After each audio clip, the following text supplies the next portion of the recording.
YouTube, how's it going? The Goat House is back with another episode of Overreaction Monday here, just through most of the games in NFL Week 11. Still one more game to go. We got Rams and Bucks tonight, Monday Night Football. Excited for that. We'll be talking through the whole game on Twitter. Twitter's on the screen. Also, a link down below.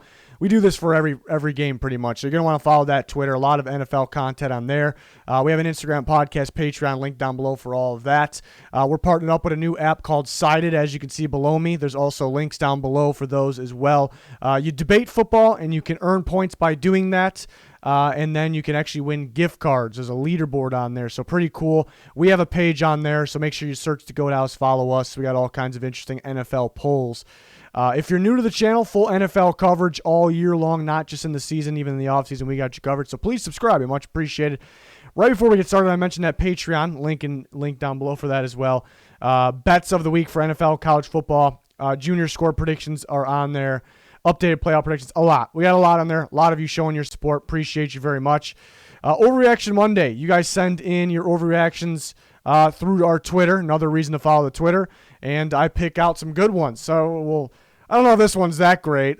From Brian, Justin Herbert is a first ballot Hall of Famer. You know, I mean, it's interesting because he's kind of a rare type of player. I mean, we got Patrick Mahomes, but so it's certainly possible in the future. But to say this right now, I think you're out of your damn mind, Doom. Overreaction.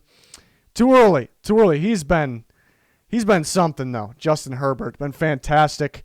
I mean, the arm strength was obviously evident there, but it just seems like he's a veteran quarterback right now. It's just ridiculous. Like a very smart quarterback, knowing when to get rid of the ball, when to get outside the pocket, you know, when to throw really the back shoulder throws are standing out, knowing when to throw it, because that's really not something that's always planned pre-snap. So he's been impressive, been very impressive. I think it's definitely an overreaction to say that he's a Hall of Famer right now, but certainly possible. Matt Ziegel, hopefully I'm pronouncing that right. Apologize if I'm not. The Saints don't need to draft a quarterback. Taysom Hill is the future for the Saints. Taysom Hill impressed me because he won the game, played pretty well, but he actually showed improvement over the course of the game, which is actually very impressive there, because I guess that means he's coachable. I guess that means he has potential. He has room to grow, and that's fantastic to see. So yeah, that's great. That shows us maybe a little more promise. I'm still going to call this an overreaction right now. We've seen one game, maybe half of a good game against the Falcons. They still need. It doesn't mean I think they need to go draft a quarterback with whatever pick they're going to have, a late pick in the first round most likely. You got to. Everyone's got to do their homework. They got to do their homework on the quarterbacks. If they have the opportunity to take one, if that's moving up and not having to give up, too much, or there's a guy they really like, or staying put, taking one in the second round, whatever it may be. If they have the opportunity, yeah, go for it. If you like the guy, I trust their judgment for sure. So yeah, I wouldn't say it's definitely too early. Definitely an overreaction to say it's they don't need him, and they don't need a guy. Taysom Hill's the guy. I think it's a little much right now. But again, I'm impressed mainly because the improvement over a game. Usually it takes games and games or years and years for guys to improve. I think the way he did. So that was, I guess, kind of rare and impressive there, what he did there. So there's some potential there. Definitely some potential. Sean Davison. P.J. Walker deserves a starting job even with 2 red zone interceptions. Well, I guess he's not saying he deserves the starting job in Carolina. He deserves a starting job. Yeah, they don't call it Overreaction Monday for nothing. I'm going to go Overreaction again. Too soon. Those red zone picks were pretty bad. I know that's 2 plays. He made some big-time throws. Obviously, he can move. He kind of fits today's style. Doesn't necessarily mean he's a top 32 quarterback, a starter. But, yeah, he can throw on the run, get outside the pocket, use his legs if he needs to. He had some big-time plays, won the game, impressive fashion. I think it's too early to say so. There probably are 32 better there are some starting quarterbacks out there currently that are getting more than enough chances, and they're continuing to struggle. So maybe he's a top 32 quarterback, but I think it's an overreaction to say this now. I think the question still is for the Panthers: is it Teddy Bridgewater? Well, right now it is, but is it Teddy Bridgewater going forward, or is it a future? Is it a draftee, a quarterback from the draft. And kind of like we're talking about the Saints, a team like this, like every team, should be doing their homework. If they feel there's an opportunity to get better, like this, they're not going to just go out and get a quarterback. We'll just get this guy. That's not going to happen. So they'll be doing their homework as well. They got a good offensive staff. They got a good staff in general. So we'll see. Too early to call P.J. Walker as a starter, I guess, right now, though. Ben Bacher, Matt Eberflus is the best defensive coordinator in the NFL and will receive a head coaching job next season. This is an interesting one. Is he the best defensive coordinator? So out of the defensive coordinators, not even, I guess we're not counting the defensive head coaches. So just defensive coordinators. Is he the best? I definitely think he can be. Top of my head, Don Martindale, the Ravens, I like a lot. A lot of the best defensive coaches are currently head coaches right now. I think Mike Tomlin probably sits at the top of that.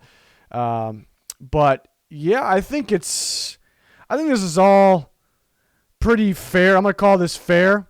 I think it's fair to say he's the best defense coordinator right now. I think you look at it, the Colts weren't really supposed to be this good, first off. I talked about it, on Twitter. I talk about it in other videos that the Colts weren't allowed to cover too, which is actually hard to do.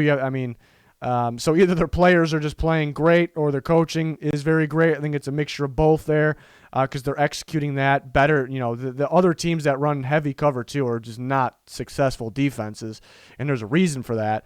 So that makes it that much more impressive. And they do run other coverages, of course, as well, like every team, but I think they just run cover two more than any other team. I definitely think he could get a head coaching job next. I don't know if I agree with him getting a head coaching job. Again, I'm on board with him, one of the better defensive coordinators. He's very impressive what he's done this year. It's an offensive league. It's an offensive league now. Defense can still help win games. But the teams with the defensive head coaches, the Steelers, I suppose, are working out. But Tomlin's been around the game for so long, where I think he's involved in everything, and that's the next level of defense. That's easily the best defense in football right now. He's been able to find the talent throughout the draft, so he does a lot more than what people realize. I think people understand. But, I think you need to have the best possible offense that you can get in today's NFL because it's an offensive league. The goal is to get, a complete team, but, to get a good offense, to score points, to win games. And to do that, you need a good play caller, you need a good system, so you need to have a good offensive coach. You're kind of going to get the secondary guys unless you find a hidden gem if your offensive coordinator is your best offensive coach. So basically, to get the top guys, you need to hire them as your head coach. So I'm not really in agreement with hiring defensive coaches, at this as your head coach at this point, not because they're not deserving. Because that's just going to hurt your chances with having successful offense. You can have a successful offense without one, but that's kind of my take. But I think it's fair to think all this. I think he definitely will get interviewed. Could very well have a head coaching job, and he could definitely be considered the best defensive coordinator right now. Tyler Andreas, there is no teams in the hunt for the NFC playoffs. This is good. I'm glad somebody put this one because I've been thinking about this last night, this morning. I've been thinking about this as well. I'm going to call it a fact. It might be a little bold of me to call it a fact because if one of those teams in the hunt makes the playoffs, then I look like an idiot. But who's right there in the hunt? It looks like it's the Bears and the Vikings right now, and those teams are just simply not on the level of the other NFC playoff teams, and they also have to do a lot of work to be able to catch those NFC teams that are in the playoffs. I should take a little bit of that back. They can be or maybe are better than the NFC East winner, but I think you get my point. They can't just pass the NFC East winner. Doesn't work like that. But yeah, so the NFC winner's automatically the 4 seed. We can lock that in. But then you got the Saints, the way they're playing, the Seahawks, the way they're playing their offenses in an offensive league, and look at the rest of their schedule. The Packers had a little bit of a bump in the road against the Colts, but still, they should have that NFC North locked up, and they're still a very good team. Obviously, one of the better offenses in football. And then you got the rest of the NFC West. You got the Cardinals, Rams, and you got the Buccaneers, obviously, who struggle against the Saints, but they've shown some pretty good football outside of that. So those are the best teams in the NFC. Those are the playoff teams. And then based on schedules and where teams are at, it looks like there's really no teams in the hunt. I would say the Bears don't have they got to play the Packers twice still, including this week. But then I think they play the Lions again. I believe they play the Vikings again. I mean, those are 2 winnable games. There's games like that, on the schedule. So the Bears, looking at the schedule, they actually have a shot. They got to figure something out fast offensively, though. This was interesting because I was thinking the same thing here. Tanking. The Raiders are a dark horse Super Bowl contender and might be the only team with the formula for beating the Chiefs, even if they didn't win on Sunday. Yeah, this is kind of a two-parter, but I'm going to call them all. It's all fair. I'm going to say this is a fair statement. I think they're a dark horse. They're not, they're not a top tier. So you think of the main Super Bowl contenders. You think of Chiefs. You think of the way the Steelers are playing. I think a lot of people would consider the Saints, obviously, the way they're playing on both sides of the ball. I guess the quarterback situation, we got to monitor that. But teams like that, you get my point. So people won't really consider the Raiders up there, but they're definitely a dark horse. This is a better team than people think. The defense definitely needs work. Definitely needs some work, but it's not a terrible defense, obviously. But the offense is impressive. It feels like Derek Carr is getting better every step of the way, which is very impressive. I love the play calling. They're very unpredictable. They're good at getting points up on the board. They're good at managing the clock. It's a good team. It's a good team. Feels like a team, too. It feels like a good football team. So I do think they're a dark horse contender. In the formula to beat the Chiefs, they got it. I mean, they beat them. They could have beat them last night here in Week 11. They didn't get the job done, but we know they can do it. I don't know if they're the only team, though. I don't think they're the only team. I don't know if there's really a formula. I think it's just you have it or you don't, and you can show up in that game when you play that big game, when you play the Chiefs. How many teams can do that? Not too many, but I think we could talk about the Steelers could possibly do it. I mean, there's other teams that could. The Chiefs beat the Bills this year. I wouldn't say the Bills have 0% chance to beat the Chiefs. There's definitely other teams that can do it. There's some NFC teams that can possibly match. They play the Buccaneers next week. That could be a pretty good matchup for the Buccaneers. But yeah, the Raiders are sneaky. That's kind of the point of that statement. The Raiders are pretty damn sneaky. Blocker 17, the NFC North is the second worst division in the league. Nobody can be worse than the East, the NFC East, that is. And I like this one as well. Why? Because I was thinking about this one last night, going into this morning again, and I'm going to say this is a fact. Another one that I think is a fact. I think the NFC North is the second worst division in football. I'm in agreement here. NFC East is the worst. People always bring up the AFC East as next. People say, yeah, definitely the AFC East. But I'm combining the AFC East and the NFC North in my head right now, and it's debatable at the top. Bills, Packers. I'm going to go with the Bills are better at this moment, but that's debatable. Obviously, very close. Or I'm going to say the Bills. The Packers are second, and then I would much rather have the Patriots and the Dolphins. It's crazy with how young the Dolphins are, but over any other NFC North team. So the Jets would obviously finish last, but you look at the four best teams combined in that division, 3, in my opinion, maybe the team at the top as well, is going to be an AFC East team. And the NFC North teams are just, inconsistent is the best way to explain them. You can't really trust, any of them a whole bunch. So, the Packers are a very good team. They're going to contend this year. But, yeah, not thrilled with the North. And we talk about they're second worst to the East. I still believe that, but it sure didn't help that the Vikings lost to the Cowboys and gave up 31 points to the Dallas Cowboys, a just beat-up team. That didn't help. And then kind of going back a week, the Vikings look like they're improving their defense, shutting down the Bears, not allowing the Bears to score a single offensive touchdown. But it turns out that the Bears' offense might just be, we knew it was pretty bad, but it might be that bad, where the Cowboys can score 31 with ease with backups against that defense. So it just makes it's just a really bad look for the NFC North, especially this week, what the Lions did as well. It's just a really bad look. So maybe they'll pick it up going forward. Maybe I think this because we're fresh off a really rough week, but I'm thinking it's the second worst in football. Josh Rinders, Packers are, speaking of the Packers here, Packers are a playoff lock, but a Super Bowl pretender due to inconsistent offense and horrible defense. I think they are a playoff lock. You look at the division, and they're just a good enough team, playing simple. A Super Bowl pretender.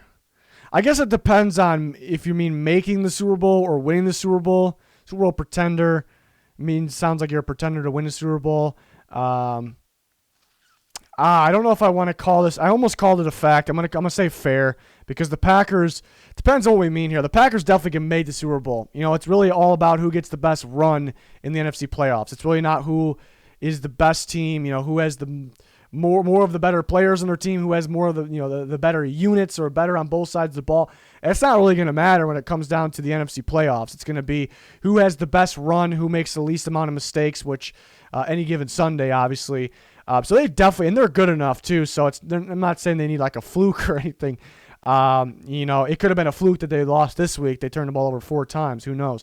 But they definitely can make it. I don't see them winning. Making it's one thing. So they could be pretenders in terms of winning. I think that their ceiling is making it there.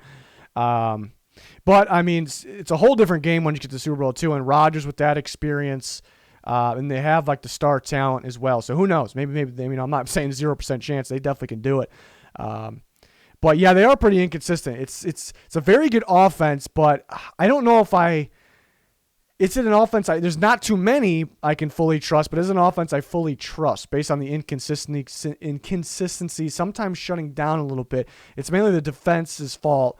But yeah, the defense looks a lot worse than last year. It's weird because last year they had so many new faces, so many new guys that kind of question, this looks good for the future, but is it going to work right away? Is they going to have some struggles trying to get some chemistry going? And they were really damn good. The defense was the main reason they made it to the NFC Championship last year. And you would think that they with another off season, they actually could be better. Well, I guess I say this every year. Anybody that's been with us for a long time, I say if you don't improve in the offseason, you actually got worse. If you stay the same, you got worse because teams get another crack at you. They get to play you again. They get to watch more film on you from all of last year. And so that's kind of what happened here. So they didn't really get better in the offseason, but still, it's a surprise because they had so many good new faces last year that you think they would click a little better. But yeah, the defense has been extremely underwhelming, and that could hold them back. But I think this is fair to think. Playoff lock, Super Bowl winner, pretender, we'll call them right now at this moment for sure. Next from Justin J, another one that I was thinking about too. I mean, some of these guys are in my head. They're thinking the right things here for me. Dak would have dropped 50 on the Vikings if he was playing yesterday. 50's something else. 50's kind of next level in the NFL because teams are so worried about running clock once they're up by a certain amount. But I will say this, if they had Dak and they had Tyrone Smith and they had La'el Collins, I think they would have done it. Maybe I don't know if they maybe have stopped short just to run some clock. I think the Vikings would have scored. I'm going to say fact. I'm kind of convincing more and more in my head that this is a fact. And we'll say Dak, we'll edit it a little bit. Dak and his 2 stud offensive linemen, or maybe just Tyrone Smith because he does need some protection. But they were scoring a lot of points even when those guys were hurt. That's how good Dak was. But why I'm kind of convincing myself this is more and more accurate is because the Vikings, whenever the Vikings absolutely had to score in the second half, they were scoring. When they were up, they couldn't really do it, except for the last drive. I don't know what that was. So I think the Vikings would have actually sort of kept up. They wouldn't have scored 50, maybe not that close. But I think that would have, my point is, I think that would have been, that would have kind of forced the Cowboys to keep scoring. And really the point here is that they would have been capable because they scored 31 points with no linemen, basically. Andy Dalton. The Vikings defense was that bad. They had 0 pass rush. 4 plays, there was pressure. And that's not like quarterback hits or sacks. They did get a sack. 4 plays. That's really how these teams, ever since the injury started, that's how these teams just started beating the Cowboys. They got pressure. And they got pressure on Dak too, but Dak was good enough. But they got pressure, forced these below average quarterbacks to play worse, I guess, understatement. So yeah, it would have been ugly. And the Vikings beat a fully torqued Dak Prescott Cowboys team last year. So you see where the Vikings went as well. That's not good. They were fresh off a 3-win streak, but yikes. I was thinking the same thing, Justin. I was thinking it. Jake, Doug Peterson doesn't play to Wentz's strengths and wants him to fail just to try to justify the Hurts pick. Yeah, this is out there. This one's out here. Overreaction. I mean, Pederson isn't really calling good games. He's had his moments where I blame him, or games, I guess, where I blame him more than Wentz. Certainly not yesterday. That was a big bad game for Wentz. But to say he wants him to fail, I mean, it's kind of ridiculous. And Jake doesn't necessarily think this. He could. I don't really know. But some people kind of, I think I've noticed a lot of people post things that other people might be saying or thinking, which I think makes this a pretty cool series. So yeah, other people are kind of making excuses for Wentz. I've noticed that as well. So that could be what Jake's saying here. But yeah, Pederson's definitely trying to win. They're still winning the division. They need to win. And even a game right now could be the difference. That much of a difference. He doesn't want Wentz to fail. They paid him a lot of money. It's gonna be bad on him. It's gonna be a bad look for him. I know he doesn't hand out the money, deal with the cap, but still a bad look. It's his quarterback. And if he thought this, he would just put Hurts in. He would just put Jalen Hurts in. You know, if he just didn't want, you know, if he wants to justify the Hurts pick and hurting Wentz's play, he would just put Hurts in. So it's not the case. I've never been a Jalen Hurts guy, but I actually think they could have won yesterday's game with him. If Hurts played, young guy, he'll have his turnovers. He had some turnovers at Oklahoma. They threw the ball way more than he would have to throw the ball in the NFL, though. Oklahoma, that is, you know, Big 12 offense, Lincoln Riley's offense. But yeah, Wentz is hurting them right now, and I keep waiting for him to break out, keep thinking it's going to happen, but now I'm off of that train. That was one of the worst games from a guy that we consider good or supposed to be good that I've seen maybe ever. You know, we've seen maybe worse. I mean, it's even down there for guys that we expect to be bad. So it was definitely a rough one. Ayo, Saints have the best defense in the NFC, maybe the league. I love the way the Saints are playing defense right now. It's ridiculous. So I think the best thing is how tight they are in coverage. And then Latimer was out, and they're still tight in coverage. I don't know if Latimer's been that much of the strength, I guess. Solid corner. I don't know if he's been that much of a strength. So yeah, it's just all these players, you know, playing as a team and you know, tight in coverage. See Jenkins taking more of a role. He's just playing even better. You know, Demario Davis been fantastic, obviously. This is the whole group of guys across the whole defensive line. They've been playing fantastic and just making Matt Ryan look bad, make the Falcons' offense look bad. Did the same thing to the Niners for the most part. Did the same thing to the Bucs. The Bucs is still the more impressive one. So they're on a little bit of a roll.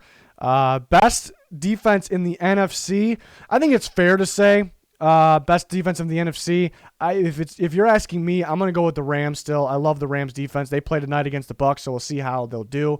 I'm a real big fan of the Rams defense. So I'm going to say the Rams, but that's my opinion. If you want to say the Saints based on the way they're playing right now, that's definitely fair. In the league, I'm going to say overreaction. I think there's really one answer. I think it's the Steelers, and I'm kind of on the Rams train for second. I think it's everybody should be saying the Steelers. If you don't, I'm not going to say you're dead wrong, but you got to be saying the Steelers defense. It's the best in football right now. Again, the Rams, they're extremely impressive. Saints are very impressive right now. Colts, you know, running cover two, the dominant cover two defense, super impressive. Yeah. So, but the Saints are heating up. They're something right now. They're definitely something. From Zippy, Zeke is back to being a top 5 running back. I think he means there. And yeah, a lot of people are talking about this because he finally had a 100 rushing, 100-yard game there. Definitely an overreaction. One game doesn't make you a top 5 guy. Did play the Vikings. There were some wide open holes. He had a good game. Don't want to take anything away from that. Caught the ball well, ran the ball well, didn't fumble, 100 yards. But if you look at Tony Pollard, what he did, if Tony Pollard got the load, no doubt in my mind he would have ran. He would have ran for something ridiculous. Let me tell you, he would have ran for something insane. He's getting better and better. So yeah, not a top 5 guy. Keeping in mind how many other great guys, running backs there are right now, and looking at their traits, you know, you're looking at the top backs, their vision, you know, quickness hitting the hole, and what they can do after the hole. There's definitely several running backs that are going to be considered better right now. So definitely an overreaction, but mainly because it's kind of one game you're going off of. Anybody who says this would be going off of there, but. Yeah, that wraps it up. That was a good episode of Overreaction Monday. I do this every single Monday based on the previous week. We got weekly picks, score predictions, Power rankings updated every week, and a lot more than that, even off-season full coverage as well. Check out that Twitter. Constant NFL Talk. Even more content there just in Twitter form. Please smash that like button, subscribe, turn notifications on so you don't miss a thing. Hoping to do some more live streams soon. It's been a while since we've done those, so can't wait. That's going to do it for this one, though. Thanks, everyone, for watching. Goodbye.